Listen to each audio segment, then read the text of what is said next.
네, 여러분 안녕하세요. 외계행성계와 외계행성계 탐사.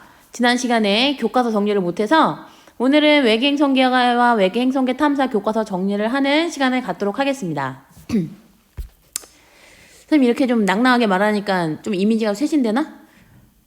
미안합니다. 쏘리. 자, 그러면 교과서 읽고 정리할게요. 자, 외계행성계 탐사예요. 자, 외계행성계 탐사하는 방법은 100% 시험 문제 나온다. 우선 최소 3개의 문제는 100% 여기서 출제됩니다. 지필에서도 물론 100% 나오고 모고에서도 100% 나와요. 알겠죠? 그래서 여러분들이 이 내용은 아주 중요하기 때문에 꼭 잘 봐두면 좋겠다 라는 겁니다. 들어가겠습니다. 자, 태양계 밖에 존재하며 별 주위를 공전하는 행성계를 외계행성계라고 한다. 그런데 행성은 별의 밝기에 비해 매우 어둡기 때문에 외계행성을 직접 관측하는 것은 어떻다 그랬어요? 매우 어렵다고 했어요. 가시광선을 내보내지 않는다고 했죠. 그래서 대부분의 외계행성계 탐사는 간접적인 방법으로 이루어진다. 외계행성계를 찾아내는 방법을 알아보자. 그래서 외계행성을 직접 찾기가 어렵기 때문에 선생님이 뭐를 찾는다 대신에? 네, 맞아요. 별을 찾는다. 별을 찾는다. 행성이 있을 것 같은 별을 찾는다라고 했죠. 그럼 첫 번째, 중심별의 시선속도 변화를 이용하는 방법입니다. 여기서 선생님이 킬러 문제는 선생님이 여기서 내겠다 라고 했습니다. 자, 두 천체가 중력적으로 묶여있으면 이들은 공통 질량 중심주의를 회전운동한다. 밑줄. 공통 질량 중심을 회전운동한다 라는 것이죠. 별 주위에 행성이 돌고 있는 경우에는 행성의 질량이 상대적으로 작아서 별의 위치 변화는 행성만큼 크지 않다. 하지만 지구에 있는 관측자의 시선 방향으로 별의 속도가 주기적으로 변하여 도플러 효과를 일으키므로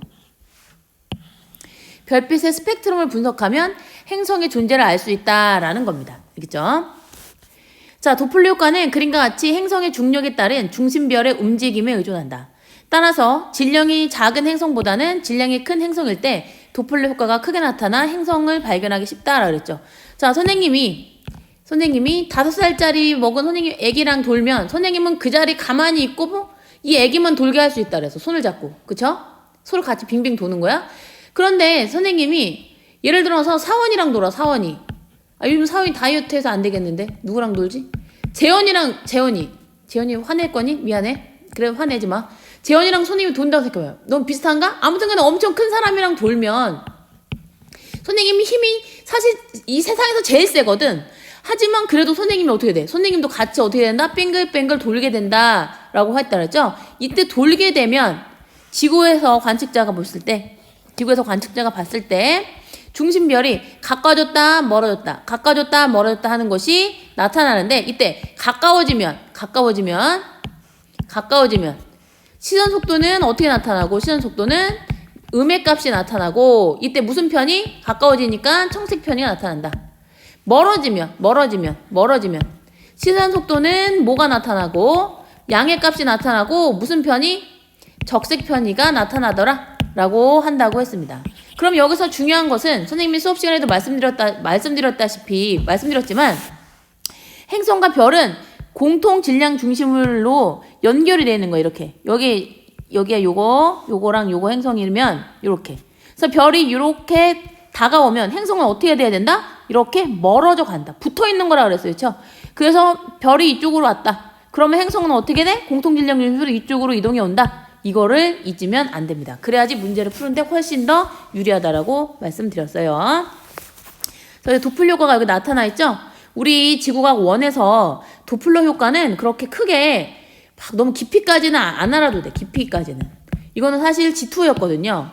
그래서 깊이까지는 안 알아도 되고 여러분들은 다만 어떤 에너지를 방출하는 물체가 가까이 오면 스프링 간격이 좁아지듯이 스프링이 눌리듯이 파장이 짧아져서 푸른색 쪽으로 청색 편이 나타나고 이 광원이나 에너지를 내보내는 것이 멀어지면 어떻게 된다? 적색 편이가 나타난다 라는 거를 여러분들이 알아두시면 된다고 했습니다. 그럼 넘겨서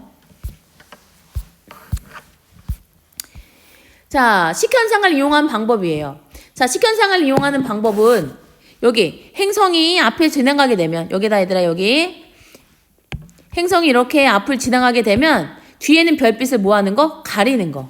가려서 이렇게 별의 밝기가 어두워지는 게 주기적으로 나타난다면 아 얘는 뭔가 주변에서 돌고 있는 거구나를 알 수 있다고 했고 선생님이 여기서부터 여기 어두워질 때부터 다시 어두워질 때까지를 뭐라고 그랬어요? 얘를 행성의 공전 주기라고 했어요. 그치? 그리고 또 뭐 하나 또 알 수 있다고 했지? 여기서 요만큼 요 밝기가 얘는 요만큼 줄었는데 어떤 그래프 보면 이렇게 줄었어. 그러면 이렇게 많이 줄은 거랑 이렇게 조금 줄은 거랑 별의 크기가 누가 더 크다?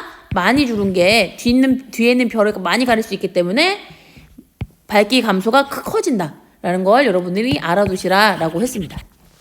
보도록 할게요. 별 주위를 공전하는 행성은 주기적으로 별의 앞을 횡단하게 되고 그때마다 그림과 같이 행성에 의한 식현상이 일어나는 별의 밝기가 조금 어두워진다. 밑줄. 행성에 의한 식현상이 일어나 별의 밝기가 조금 어두워진다. 이렇게 중심별의 밝기가 주기적으로 변하는 현상을 이용하면 외계 행성의 존재를 알 수 있다. 식현상을 이용하는 방법은 외계 행성의 공전 궤도면이 지구 관측자의 시선 방향과 거의 나란한 경우에만 사용할 수 있다. 하지만 도플러 효과를 이용하는 방법과 함께 사용하면 행성의 질량을 정확히 구할 수 있고 행성 대기를 통과하는 여기서 아닌데 이거까지 몰라도 돼요. 알겠지? 여러분들은 뭐 행성의 질량까지는 안 알아도 되잖아. 그치? 그럼 선생님이 수업 시간에 중요하다고 했던 게 무엇이었냐면 식현상을 이용하는 방법이나 시선 속도 변화를 이용한 방법 두 가지 방법 모두 지구에서 볼 때 시선 방향에 어때야지 잘 나타난다 그랬어요? 나란해야지 잘 나타난다 라고 그랬습니다. 요거를 여러분들이 잊으면 안 됩니다. 알겠죠? 자, 그다음에 세 번째 미세 중력 렌즈 효과를 이용하는 방법입니다. 보도록 할게요. 자, 지구와 별 또는 은하 사이에 질량이 매우 큰 다른 천체가 있으면 그 천체의 거대한 중력 때문에 별이나 은하에서 나오는 빛이 마치 렌즈 때문에 굴절된 것처럼 우리가 볼록 렌즈로 여러분 혹시 볼록 렌즈로 돋보기인가? 어떻게 그림 잘 모르겠네. 돋보기로 해가지고서는 빛 모아가지고 막 잔인한 애들 막 개미 막 태워 죽이고 막 이러면 돼 안 돼? 이런 잔인한 녀석들. 아무튼 빛 모으는 거 있죠? 이게 렌즈 같은 역할을 한다 그래서 중력 렌즈 효과라고 하는 거예요. 이러한 현상을 중력 렌즈 효과라고 한다. 밑줄.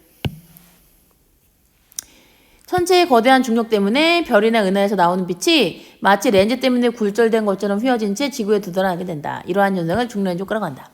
외계 행성계에도 중력 렌즈 효과를 일으킬 수 있다. 지구와 별 사이에 다른 별이 있으면 상대적으로 지구에 가까이 있는 별의 중력 때문에 멀리 있는 별의 빛이 굴절되어 밝아진다.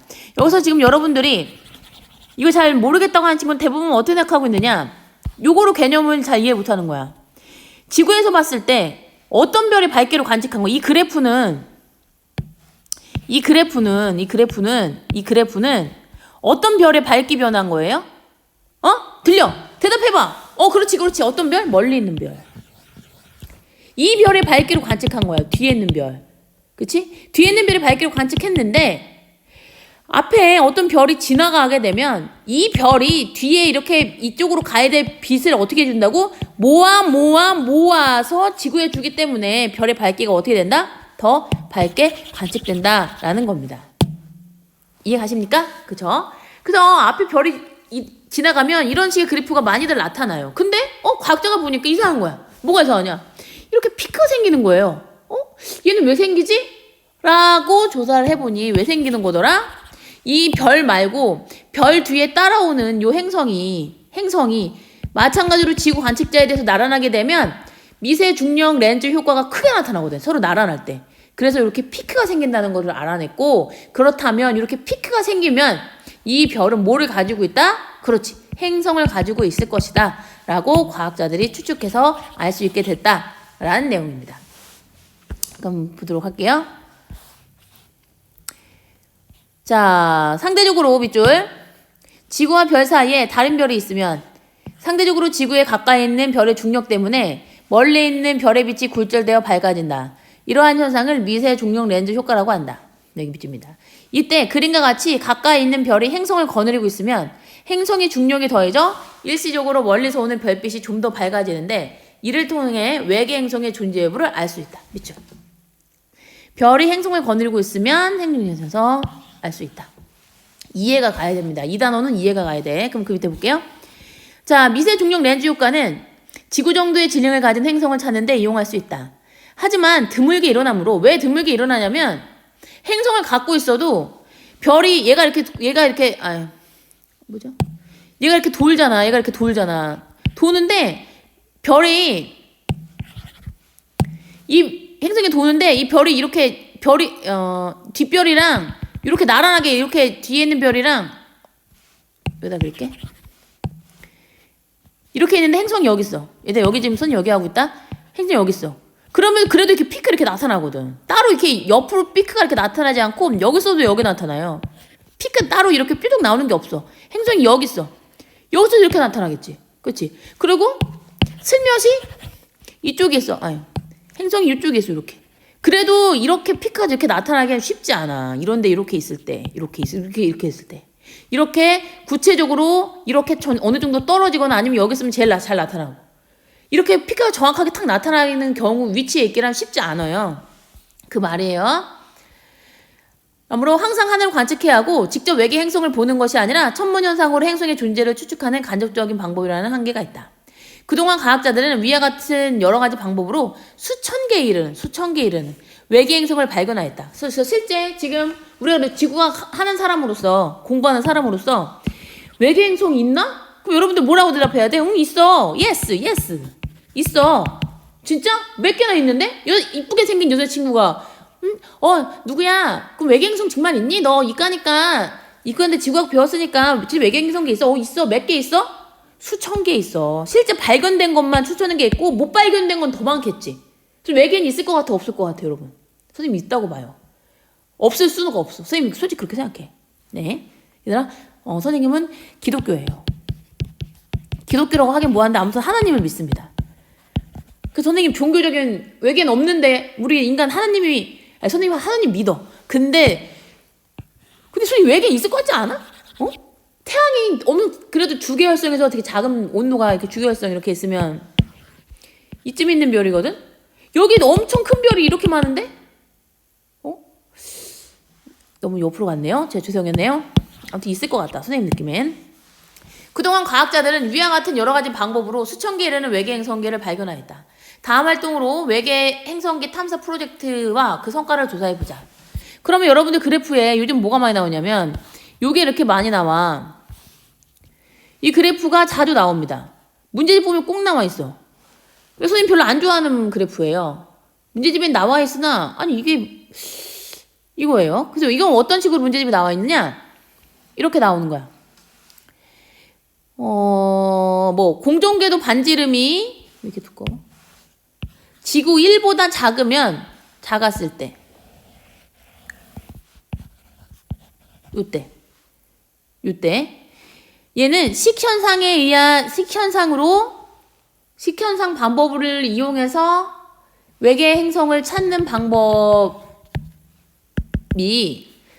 방법은 공정궤도 반지름이 지구보다 훨씬 클 때이다.